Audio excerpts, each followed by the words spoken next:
ejemplo, yo cuando mencioné el tema de Carlos Darwin, yo te pregunté si tienes algún hecho que respalde esa teoría.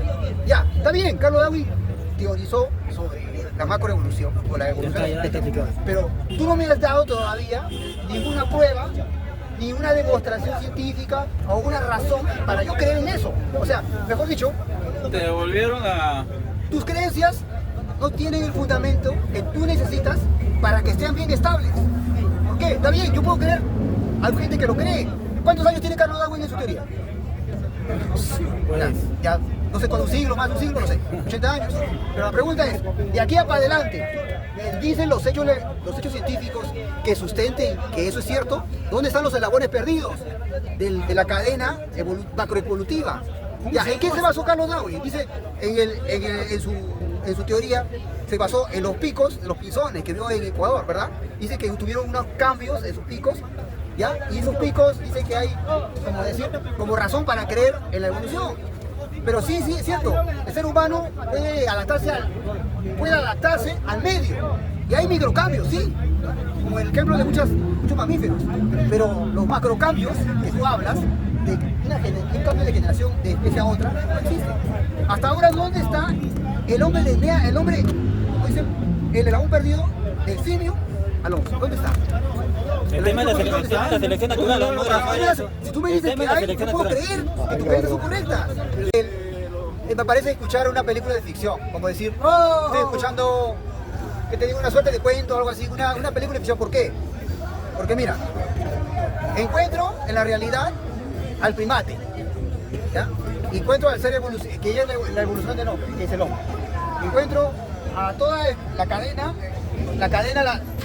de animales, pero no encuentro los eslabones. ¿Por qué no se pasea por acá el eslabón, pero sí está el mono y el hombre? ¿Dónde está el eslabón? O sea, el eslabón está, ¿en qué parte? ¿En el limbo? O sea, debería también haber sobrevivido. El eslabón de todos los grupos, ¿viste? De pescado anfibio hay un eslabón, ¿verdad? De anfibio reptil hay un eslabón, de batracio, y de ahí del ave a mamífero. ¿Dónde está ese ser intermedio que debe haber sobrevivido? Así como nosotros. O sea, el registro fósil no arroja nada. O sea, es lo único que yo podría tener para sustentar mi base ideológica. Por eso digo, ¿están bien fundamentadas tus creencias? Si no las están, tengo que revisar mis hechos para cambiar mis creencias. Son los hechos lo que van a hacer que yo modifique mi creencia. No mis creencias, arraigarme mis creencias, pero mis hechos me dicen lo contrario. Tengo que ser suficientemente razonable para modificar mis creencias, porque los hechos lo contradicen. Ese es el problema. Caemos en el dogmatismo. O sea, prácticamente idealizamos nuestra creencia y ni siquiera es tu creencia, es la creencia de otro. Y ya empezó por ti, pero eso ya está muerto. Y ese no ha sobrevivido hasta ahora, ni tiene la información de los científicos, ni de la arqueología. Bueno, está bien, puede ser un intelectual muy inteligente en su momento, Carlos Darwin, no sé qué, pero no puede haberse equivocado. Lo dijo en su momento, sí, pero no se puede haber equivocado, tenían los hechos. En esa época ni siquiera la genética ni la biología estaban como lo ahora. No había lo que la ciencia tenemos, no tenía la arqueología, no había la genética, no estaba todo el conocimiento. En los años 1970, lo que él dijo, está bien, lo dijo, pero hay que ver si la verdad lo respalda, los hechos. Entonces al final queda como una película de ficción, como un dogma. Y yo no soy de creer en dogmas. No está creado. El morro que está creado, eso no es el tema. El tema yo creo que es, si queremos averiguar el origen o la verdad de un Dios, no tenemos que partir de algo que está creado. Tenemos que ver dónde se creó, de la nada, qué se creó. Ese es el punto. Porque dicen que en la Tierra ya estaba creada. El universo estaba, las galaxias estaban creadas. O sea, ¿quién originó eso de ahí? O sea, el polvo no es célula, es antes que la célula. ¿Quién creó? Pero ¿cómo pasó de los materiales? No interrumpa, amigo, ya hablaste, ¿Quién creó algo que de ahí partió todo? O sea, ¿quién creó, por decir, el átomo? ¿Quién creó los quarks? Nadie lo sabe. Ese es el punto. Nadie lo sabe. Porque de ahí viene todo, porque los cuerpos orgánicos están compuestos de átomos. Sí, pero nadie lo sabe eso. Entonces no están discutiendo. Entonces no están, si están poniendo de algo que ya existe. Y si están poniendo algo que existe, tienen que decir primero quién creó eso que ya existe. O sea, no están demostrando nada. Lo único que demuestran es la evolución nada más, no están demostrando nada. Ya, a ver, me toca. ¿A qué eslabón se está refiriendo el amigo? Porque no hay un solo eslabón, hay varios eslabones. ¿Cuáles? Hay el eslabón, por ejemplo, entre el Homo sapiens y el Australopithecus. ¿Cuál es? O el eslabón entre el Australopithecus y el Homo habilis. ¿Cuál es? O entre este con el Neandertal. Ya, pero el amigo tiene que referirse qué eslabón se está refiriendo, pues. Hay, o sea, entre las especies de dominios que ha habido en la evolución histórica, hay varios eslabones, pues. Él tiene que especificar qué eslabón se refiere. Ahora, cuando se trata entre el Homo sapiens, su antecesor, ¿cuál era, pues? El Australopithecus, ¿no? Ya, el antecesor del Homo sapiens. Hay un eslabón ahí. Y en ese caso habría que preguntarle a los museos de antropología, porque el Neandertal está ahí, ¿no? Está reconstruido. El Australopithecus también está reconstruido. El Homo habilis ya está reconstruido ahí en los museos ya de la ciencia que es la antropología. Claro, ahí está, pues. Ahí están, en los museos están reconstruidos esos homínidos que eran antecedentes del hombre, o sea, del Homo sapiens. Ahora bien, entre el Australopithecus y el Homo sapiens hay una transición ahí. Ya, miren, Federico Engel nos dice en su libro el papel del trabajo en la transformación del mono en hombre. Claro, es una metáfora, ¿no? Una metáfora. Pero él dice que el trabajo ha jugado un papel importante en la transformación del hominio, el antecesor más próximo al Homo sapiens. O sea, el trabajo hizo que el hominio anterior al hombre desarrollara sus capacidades anatómicas, ¿no? O sea, la mano se desarrolló por el ejercicio, por el trabajo, los 5 dedos. Esta forma anatómica se ha desarrollado por el trabajo, dice Federico Engel. Y el encéfalo también se va desarrollando a medida que el antecesor del hombre, que era el Australopithecus, se ejercitaba para buscar sus alimentos, ¿no? Para buscar la forma como vivir cuando vivían en manada, ¿no? O sea, ese ejercicio hizo que su capacidad para razonar se desarrollara. ¿Por qué desapareció? No he terminado, amigo, no he terminado de hablar. Entonces el encéfalo se va desarrollando su forma anatómica y de ahí su capacidad para pensar y razonar, ¿no? Ya. Pero también toda su estructura anatómica del Australopithecus se va desarrollando y da un salto dialéctico, ¿no? Como dice ella. Se va formando con el tiempo ya las características propias que somos nosotros ahora. El Homo sapiens. O sea, ha habido un tránsito ahí. Y ese tránsito lo ha dado el trabajo. Y también el lenguaje articulado, dice Engel. El lenguaje articulado es decir, el antecesor del hombre solamente se comunicaba de una forma mímica, ¿no? Por gestos. Pero ya cuando ese trabajo va, o sea, el lenguaje articulado se va desarrollando, ya, o sea, el hombre ya en su capacidad actual va tomando para comunicarse, usa el lenguaje articulado, o sea, la cuerda vocable. La cuerda vocable va utilizando para comunicarse, ¿no? O sea, para terminar este punto, el trabajo y el lenguaje articulado determinaron la transformación del mono en hombre, o sea, del Australopithecus en Homo sapiens. El amigo tendrá que refutar eso después. Ahora, el otro punto, ya me se fue la ilusión porque me estaban interrumpiendo. ¿Cuál era? Ya, mira, ya. ¿Por qué la jirafa tiene el cuello largo? También hay una explicación a eso. Para alcanzar Miren, la ramata. Batiste de Lamar y Charles Darwin, ¿no? Batiste de Lamar decía que, o sea, la necesidad crea el órgano y su función lo va desarrollando. ¿Te das cuenta? Mira, o sea, el ejercicio va desarrollando el órgano, ¿no? ¿Ya? Pero Charles Darwin, ¿qué decía? Que no, que en realidad es la selección natural. O sea, la ley del más alto hace que la estructura anatómica de los organismos se va desarrollando. Acá la pregunta es, ¿cuál es más acertada de esas teorías? La de Charles Darwin, pues, porque las jirafas que podían alcanzar las hojas de los árboles, ¿ya? Eran las que podían prevalecer porque se podían alimentar mejor. Pero las jirafas que no podían llegar a los árboles perecían porque no se alimentaban mejor. Entonces ahí está, lo que dice Charles Darwin es cierto. La selección natural hizo que la jirafa adquiriera el cuello más largo. ¿Te das cuenta cómo, en otras palabras, estoy demostrando, a no ser que alguien refute eso, la selección natural de Charles Darwin en este punto también hizo que los organismos se vayan desarrollando, sus formas anatómicas? Mira, estoy argumentando, pero el amigo también tendrá que hacer lo suyo, pues. Solo critica nomás, solo critica. Pero no demuestra Charles Darwin y Alexander Oparin y la teoría de Federico Engel, también que diga lo suyo, pues. Que demuestre cómo ese ente divino, ese Dios creador de los cielos y la tierra, ya diseñó pues el átomo, la célula, el sistema solar. Que lo demuestre también, pues, ¿no? Claro, pues. Una transformación, hablamos de una mutación, una transformación, no hablamos de un cambio pequeño. Estás hablando de algo importante. Ya, ahora mire, es como que ya, yo tengo la necesidad de volar, ya, va a tener que de alguna manera encima y salirme alas, ya, porque tengo la necesidad de volar, ya me hubiesen salido alas de tanto tiempo que he querido yo volar, la necesidad me obliga, me va a salir alas, pero no señores, para que un ave vuele, tiene que tener una estructura esquelética, aparte, una especie, digamos, un diseño, porque miren, las alas de las águilas son parecidas a las del avión, ¿ya? Así como el avión tiene el diseño adecuado para cortar el viento, y también las aves tienen el peso suficiente para volar, y tienen incluso todas sus partes adecuadas para poder romper la fuerza de la gravedad. O sea, el diseño del ave es parecido al de un avión. O sea, se lo han copiado, prácticamente lo han copiado. Y sin embargo, muchos que estudian a los aviones se paran pasando horas estudiando a las aves para hacer diseños mucho más aerodinámicos, de mayor velocidad, ¿verdad? Ya, si ellos que han diseñado los aviones se dan cuenta que las aves son un ejemplo, es porque hay un diseño detrás, ¿ya? Y en el diseño, obviamente, que tiene que haber mucha pericia, mucha inteligencia para planear, como dice, la estructura de lo que va a ser un avión. Entonces, si el ave que nosotros vemos, ya lo vimos antes desde siempre. El ave que va mañana no va a ser un hipopótamo, va a cambiar de género. Son millones de Nació el años, ave por el ave. Así que el que diga que la necesidad, yo puedo creer lo que quiera, pero tengo que fundamentar lo que tú dices. Mire, yo puedo decir de aquí a 100 años me va a salir alas, porque la necesidad tengo de volar. Pero yo puedo decirlo, pero los hechos me tienen que demostrar. Dame el eslabón perdido o el registro fósil que me arroje que ha habido esa evolución. Si hay, yo puedo cambiar, como dice, cambiar mis creencias. Pero si no la encuentro, yo no tengo razón para cambiar. Tengo que ser un poco como decir, ¿cómo te puedo decir? Escéptico.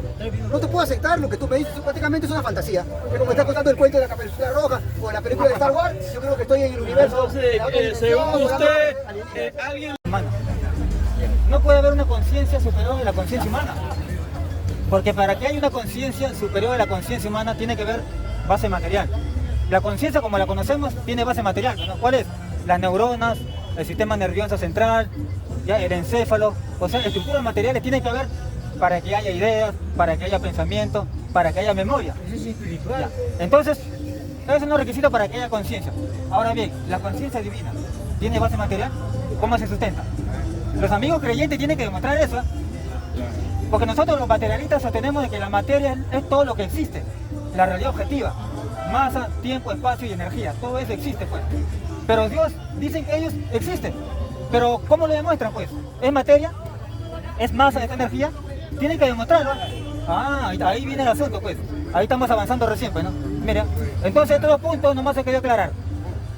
Todo ingeniero comete errores cuando va a diseñar. Entonces, si Dios fue un ingeniero, tiene que cometer errores, tendrá que decirlo a los amigos.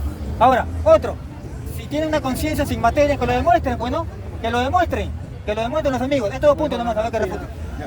Quisiera yo agregar un concepto importante, quizás algunos lo han escuchado este concepto, si no, bueno, primera vez. ¿Han escuchado ustedes acerca de la complejidad irreductible? Es un término un poquito técnico, pero en la comunidad científica se habla, ¿no? Bueno, siempre se habla del tema cuando se trata de la evolución. La complejidad irreductible, lo que Carlos Darwin tenía miedo. Le dijo, si yo encontrara justamente ese problema, dice que se desmoronaría mi teoría. ¿Y qué estoy hablando con la complejidad irreductible? Vamos a poner este ejemplo. Dice que todo diseño es un conjunto de sistemas. Por ejemplo, un carro. El carro es un diseño inteligente, ¿verdad? Pero el carro como un diseño inteligente está compuesto de un conjunto de sistemas. El sistema hidráulico, el sistema eléctrico, el sistema, ¿cómo se llama? Todas las partes que lo componen son sistemas. Pero mira, si una de las partes falta, el carro no se mueve. Vamos a poner un ejemplo. Imagínate que estén todos los sistemas, pero el sistema eléctrico falla, por ejemplo, el arrancador. Mira, tan solo por faltar una pieza en ese gran sistema, el carro no se mueve. O sea, y el cuerpo humano es así también. Es decir que todas las partes tienen que funcionar, y ninguna de ellas puede faltar. O sea, si alguna de ellas falta, no funciona el sistema. Y en este caso, por ejemplo, hablando de la teoría, hablando en serio, como estaba hablando yo, acerca de la célula, ponete de la vida de la célula, ¿verdad? Porque nosotros que somos un conjunto de células. Los tejidos son células, los huesos son células, el órgano, el cerebro es células. Para que exista una célula, ¿qué se necesita? La interacción, la conjunción de tres elementos. ¿Cuál es? El ADN, el ARN y la molécula de proteína. Y ninguna de ellas tiene que faltar. Las tres tienen que estar juntas e interactuar juntas. Si una de ellas faltara, no hay células, ¿verdad? Obviamente. Y eso así es en todo. los seres humanos, en los animales y en toda la fauna que existe, ¿verdad? Hasta en las plantas. Entonces, al final yo digo, Señor, pueda demostrarme que es posible que sin una de las partes, ya, mejor dicho, puede haber existido la vida, o sea, puede la evolución, usted demostrarme en la evolución, lo que yo estoy hablando, ¿no? De la complejidad irreductible, que si faltara una de esas partes, ahora usted dice, ¿no?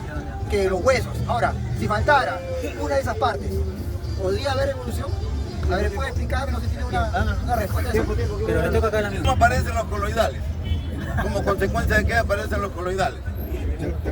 ¿Ah? O los coacervados. Los coacervados, ¿cómo aparecen? ¿De dónde vienen? ¿Alguien lo ha puesto? Entonces, eso es como consecuencia de la misma naturaleza. La naturaleza es un ente químico, que la naturaleza transforma todo. Y nosotros somos parte de la naturaleza y somos también transformadores. ¿Ya? Ahora tengo lo siguiente. El hombre, como consecuencia de su transformación, con el tiempo ha desarrollado y tiene cerebro, entre otras cosas, pero los cerebros, cerebelo, bulbo raquídeo y sus neuronas y otra cosa más. Porque el hombre desarrolló, a diferencia de los demás seres. Entonces te digo, el hombre quiere saber qué hay más allá de la Tierra. Y para eso fabrica objetos voladores. ¿Ya?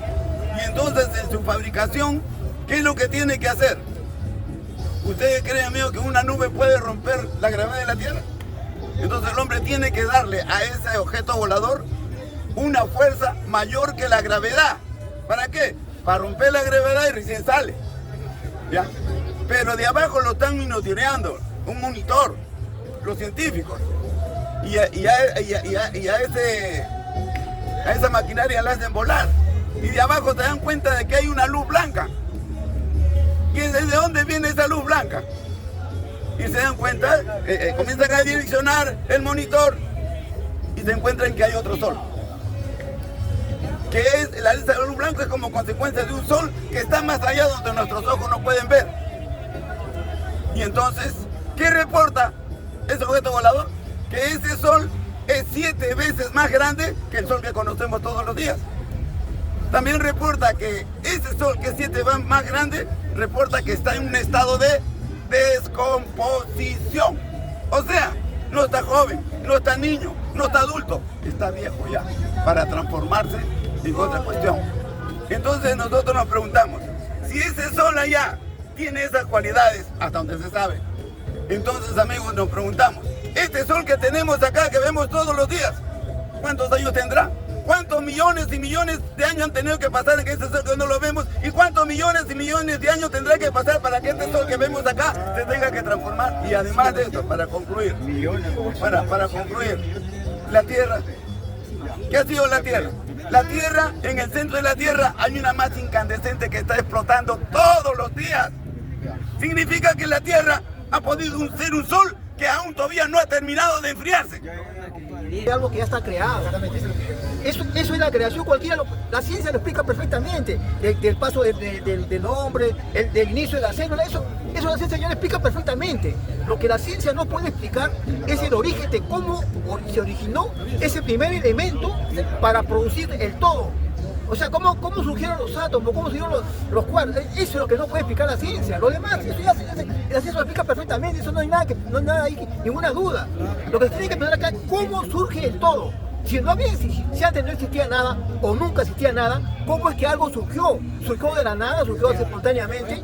Ese es el tema que la ciencia no puede explicar. Entonces, por eso, ahora, ¿qué es lo que dicen los creyentes? Para terminar, ¿qué es lo que dicen los creyentes? Que Dios siempre ha existido y que es el creador de todo. Antes de Dios no existía nada porque siempre ha existido. Ya, eso dicen los creyentes. ¿Y qué es lo que dicen los no creyentes, los materialistas? Que la materia siempre ha existido. Total, ambos creen en algo, ambos tienen filosofía, ambos son creyentes. Ambos son creyentes. El debate es eso. Ahora bien, se habló de una estructura compleja como el vehículo de transporte, ¿no? El automóvil, se dijo por ahí, ¿no? Pone como ejemplo, ahí está la prueba de que una estructura compleja como un automóvil, ¿ya?, no puede funcionar sin sus partes. Así se ha escuchado decir. Claro, la estructura funciona porque tiene sus partes. Gracias a las partes, como esa estructura compleja como el vehículo el automóvil funciona, ¿no? Pero lo que no toman en cuenta es que, justamente acá había una pregunta, ¿no? ¿El automóvil fue creado así como tal o ha evolucionado? Ha evolucionado, no puede haber sido creado así de golpe, tanto en su forma anatómica como en sus partes. Miren, miren, escuchen, miren, tanto en su forma anatómica como en sus partes. En cuanto a su forma anatómica, ¿ha habido evolución? Pues, ustedes son testigos, nosotros somos testigos cómo el automóvil ha ido evolucionando en forma anatómica. Claro, hoy día hay hasta automóviles eléctricos, ¿no? O sea, históricamente ha evolucionado en anatomía el automóvil, pero también en sus partes. Yo pregunto, ¿qué antes no se inventó la rueda? ¿Antes que se invente el automóvil? Ah, la rueda, pues. Primero se inventó la rueda para utilizarlo, ¿no? en otras necesidades. Pero después ya se inventa el automóvil. ¿Te das cuenta cómo es absurdo cuando dicen que el automóvil es un ejemplo claro, ¿ya? Poniendo para que en el caso de Dios que diseñó el universo, así de golpe lo hizo. Pero no están tomando en cuenta que el automóvil no se hizo de golpe. Ha sido producto de un proceso de construcción y de perfeccionamiento. Primero la rueda y después otras partes, ¿no? Que son necesarias para la construcción de un automóvil. Igual también ocurre con la bicicleta. La bicicleta no se construyó así de golpe. Primero se tuvo que haber inventado la rueda, pues, para que haya recién bicicletas que ayuden a hacer un vehículo de transporte. ¿Se dan cuenta cómo de golpe nada aparece, señor? Sino que tiene que estar sometido a un proceso de desarrollo, de perfeccionamiento. ¿Te das cuenta? Entonces, ¿de dónde pretende sacar el amigo que los ejemplos que él pone como la estructura de un pájaro que vuela o las estructuras complejas de cualquier fenómeno no que hay en la naturaleza, como del átomo, la célula, el sistema solar, que son estructuras complejas? O sea, pretende con eso decir que hubo un diseñador que hizo todo eso, cuando no se da cuenta que todo esto es un producto de desarrollo evolutivo, señores. Por eso yo les recomiendo que lean el concepto de la dialéctica, ¿no? Ahí están los textos de filosofía. La dialéctica es una ciencia que habla de las leyes generales del universo, de la naturaleza, principios de la contradicción, de los cambios de cantidad, calidad y procesos de afirmación y negación. Son procesos que sufren la naturaleza, pero también la sociedad y el pensamiento humano, ¿no? Pero yo estoy esperando al amigo que demuestre cómo es que ese ente divino diseñó el universo. Estoy esperándole, ¿no? Y hasta ahora no quiere demostrar. Solo se dedica a criticar, a desprestigiar la teoría científica que estoy mencionando. Solo se dedica a desprestigiar la teoría de Charles Darwin, la teoría de Alexandre Paris, la teoría de Carlos Marx, pero el amigo no da fuentes que demuestren la existencia de ese ente divino. No quiere hacerlo, pues. ¿Hasta cuándo vamos a esperarle? ¿Tú demuestras? Que decía que era Dios, pero usted no le cree. Usted sabe su nombre, pero lo ha rechazado porque usted no lo ha buscado. Ese es el problema. La Biblia dice que el que lo busca lo encuentra. El que no busca no encuentra nada. Esa es la diferencia entre lo irracional. ¿Ya ves? Es irracional. Yo lo voy a explicar. ¿Existió Jesús o no? Para mí es imposible que alguna vez, antes, durante o después, haya un ser humano que se haya formado con tan solo el óvulo de una mujer. Por eso él es Dios. Eso es, no, por eso él es Dios, si usted no es Dios. Fantasía, para eso usted. Es irracional. Pero lo que para el hombre es imposible, para él es posible. Eso es fantasía, pues. Bueno, déjame creer en mi fantasía, pero para mí la verdad. Para mí es posible que este dedo es el presidente de Estados Unidos. Para ti no, pero en mi fantasía yo puedo decir que sí. Ya, entonces, por eso, cuando conversamos hay que ser racional, hay que saber diferenciar la fantasía de lo que es la realidad. Tiene la palabra conmigo. Bueno, amigos, todos los creyentes sin ninguna variedad tienen un padre y no lo saben. Todos. ¿Quién fue el primero que dijo que la materia ha existido y existirá siempre? No se puede transformar. Perdón, no se puede destruir, solo se puede transformar. No lo dijo Carlos Marx, no lo dijo Federico Engels, eso lo dijo el gran Heráclito, un filósofo de la época esclavista. Fue el primero que dijo eso. Y es el padre de todos los creyentes, y la mayoría de los creyentes, por no decir todos, no lo saben. Él dijo esto, él sostuvo eso. Pero ¿cuál es su argumento? Que todo esto es como consecuencia de un ser divino, que todo lo hace, que todo lo puede. Él argumentaba así. ¿ya? Pero con el transcurrir del tiempo fue una corriente que se hizo filosofía. Todo el régimen esclavista, todo el régimen feudal y hasta ahora el capitalismo. Pero tuvo sus seguidores que se convirtieron en maestros que explicaban eso. ¿Quiénes eran? Kant, Berkel, y el otro no me acuerdo, Hegel. Y entonces, eso cada uno iban a disertar en distintos lugares, haciendo creer que así era, pues. Pero la ciencia avanza indeteniblemente y va poniendo las cosas en su lugar, porque lo dice y lo demuestra, lo comprueba. Y entonces Hegel va a un lugar, un liceo donde hay muchos jóvenes, y le dice lo mismo, pues, hablando.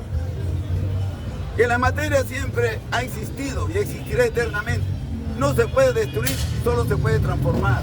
Y que eso es como consecuencia de una acción divina que todo lo es y todo lo puede. Y salió un chibolo, un joven.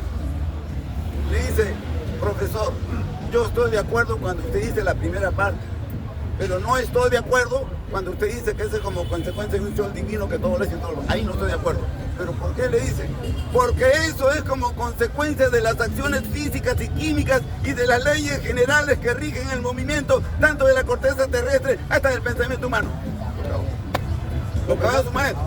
¿Quién era ese joven que recién salía a la palestra en base a sus estudios? Carlitos Marves, un chibolo todavía.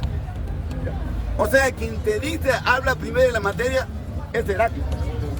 Y ese es el padre de todos los creyentes y no lo saben. Entonces, si esta situación es así, entonces ¿cómo puedes tú demostrar lo contrario? ¿Cómo? Cuando estoy diciendo, yo le escucho al amigo, por ejemplo, y te dice, pero, ¿estás hablando de Dios? Hasta de su hijo, llamado Jesús, dice que vino.